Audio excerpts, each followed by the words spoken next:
Bueno, continuando con la temática de clase telemática, debemos centrarnos ahora en el movimiento obrero. El movimiento obrero lo podemos considerar dentro de un contexto de la revolución industrial. Gracias a la revolución industrial podemos establecer por qué se produce este fenómeno social y cultural y también político. Por un lado, la revolución industrial, que ya hemos visto en otros temas, se produce un cambio en la sociedad. Ya no se rompe con esa sociedad estamental que teníamos en la Edad Media y en la Edad Moderna y se crea una nueva sociedad en época contemporánea basada principalmente, aunque perviven ciertos elementos de la sociedad estamental, como por ejemplo la aristocracia, elementos que ya venían, como por ejemplo del campesinado, sí se divide la sociedad por clases.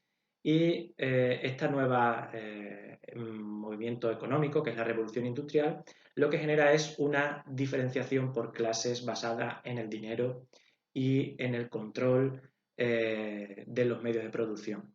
Por un lado encontramos las clases sociales, principalmente la burguesía, aunque es una clase social, puede haber diferencias dentro de la misma, y encontramos también el resto de la clase social, del elemento de la clase trabajadora, que se empieza a denominar el proletariado o la clase obrera.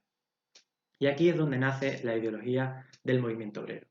Concretamente, se desarrolla debido a las malas condiciones laborales y sociales que se encuentra la clase trabajadora. ¿Qué ocurre? La revolución industrial empieza a crear grandes desigualdades en la sociedad y, por tanto, la acumulación de capital en manos de la burguesía, que también son los dueños de la fábrica, lo que genera es unas malas condiciones de los trabajadores. Por un lado, se busca el movimiento obrero cuando en sus inicios, a principios del siglo XIX, cuando ya la revolución industrial está haciendo efecto y está generando esa desigualdad, lo que buscan es una mejora de las condiciones sociales. Sobre todo encontramos unas condiciones laborales muy, muy duras, jornadas laborales muy amplias, más de 12 horas trabajando, al igual que las condiciones que ya se venían desarrollando en el campesinado. Pero la nueva clase social, que también lo puede incluir al campesinado, esa nueva clase social que sobre todo se desarrolla en la industria, aguanta unas condiciones laborales pésimas, con unos salarios muy bajos, debe mantener a su familia, debe mantener esa población con unos ingresos mínimos que no le cubren para llevar una vida digna. Y por tanto empieza el movimiento obrero a buscar esas mejoras sociales y mejoras económicas con respecto a la explotación que están sufriendo por parte de la burguesía y en general del sistema capitalista que se empieza a desarrollar en el siglo XVIII y en el siglo, sobre todo en el siglo XIX, y que se extiende por todos los países europeos y gran parte del mundo. Pero son movimientos que empiezan sobre todo en los países europeos y sobre todo en Inglaterra, porque es el primer país, Inglaterra, en el que se desarrolla la revolución industrial. Y es aquí donde empieza el movimiento obrero. Por un lado, se busca la mejora de las condiciones sociales de los trabajadores y por ende también de su familia. Reducir la jornada laboral, un mejor salario, son las principales ideas que empiezan a desarrollarse en el movimiento obrero. Pero por consiguiente, para conseguir esas mejoras sociales, tienen dos elementos, dos herramientas para poder conseguirlo. Es la protesta por esas condiciones y, sobre todo, su arma es, que se irá configurando durante todo el siglo XIX, es la huelga. En la huelga se demuestra que si la clase obrera detiene su trabajo, las fábricas no funcionan y, por tanto, el empresario capitalista o el burgués empieza a perder capacidad para mantener sus beneficios. Y por tanto existe esa lucha mediante el elemento de huelga, que en este caso es pacífica, no es en ningún momento un elemento violento, aunque sí se producen en algunos momentos históricos y momentos puntuales concretos movimientos que sí acentúan la beligerancia dentro de las huelgas, pero es un movimiento pacífico. Por otro lado, los primeros movimientos dentro del movimiento obrero como tal, que es un movimiento muy amplio, el movimiento obrero o movimiento socialista es muy amplio, tiene muchas tendencias dentro de sí, pero se pueden definir simplemente como el movimiento socialista o dentro del movimiento obrero, aunque existen diferentes tendencias dentro del mismo. Por un lado encontramos el cartismo, es el primer momento que se intenta buscar una mejora de las condiciones protestando ante esa situación que está generando tanta desigualdad en la sociedad. Dentro del movimiento obrero, tal como tenemos en el temario, podemos hablar de varias tendencias o varias etapas o varios movimientos principales. Uno de ellos, lo que los encontramos son los socialistas utópicos, tales como Saint-Simon, Fourier, Blanc o Owen, son líderes idealistas que se basan sobre todo, que vienen de la herencia de la Ilustración. Y la herencia de la Ilustración, que les habla de la igualdad de los ciudadanos, de la separación de poderes, del contrato social, de los ilustrados del siglo XVIII, estos nuevos líderes del movimiento obrero, que beben todos de la Ilustración, buscan un mundo mucho más justo, en el que no existan esas diferencias sociales y todas las personas puedan vivir con cierta igualdad jurídica y cierta igualdad económica. Y es lo que se buscan. Son movimientos que empiezan a configurarse, empiezan a darle un sostén ideológico al movimiento obrero, tales como los hemos hablado, sobre todo, por ejemplo, citar a Fourier y la creación de los falansterios, que son comunidades en las que sobre todo se desarrolla el trabajo agrícola, pero también un trabajo industrial, y en el que se reparten todos los beneficios que se obtengan en ese trabajo y se vive en comunidad. Es la creación de una comunidad ideal. Sí es cierto que esa denominación de utópicos es porque estas ideas que empiezan a fraguarse en el movimiento obrero son bastante universalistas, son muy utópicas, significa que es muy difícil o imposible que se lleguen a producir por las desigualdades sociales que genera el capitalismo y que genera la revolución industrial. Pero por lo menos van dando consistencia al movimiento obrero y van configurándolo al menos ideológicamente. Gran parte de ellos, Owen, Fourier, empiezan sobre todo en Inglaterra, pero también se van desarrollando en el continente europeo, en Francia, en Alemania, en Bélgica sí empiezan a tener mucha implantación estas nuevas ideas, sobre todo a principios del siglo XIX.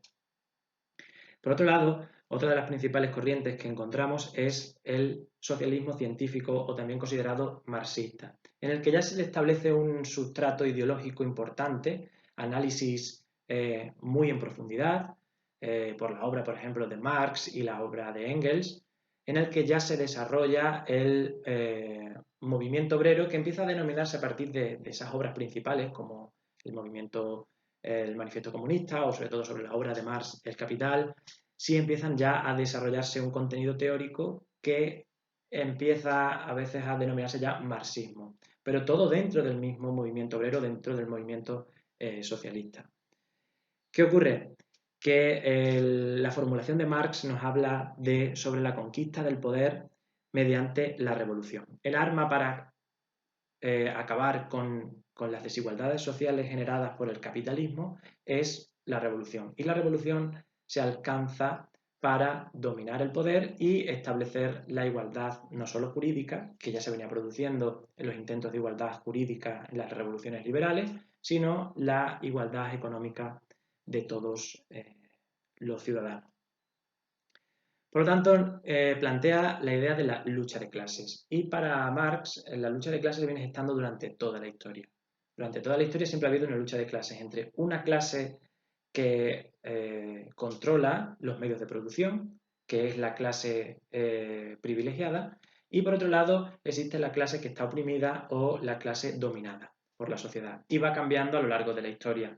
En el mundo antiguo, con el modelo esclavista, en la época medieval, con el sistema de vasallaje y de servidumbre frente a la aristocracia, y en la época del siglo XIX, cuando escribe Marx su obra, habla sobre la clase privilegiada o la clase dominadora, que es la burguesía, y que domina, oprime al resto de clases sociales, que en este caso es la clase trabajadora o la clase obrera.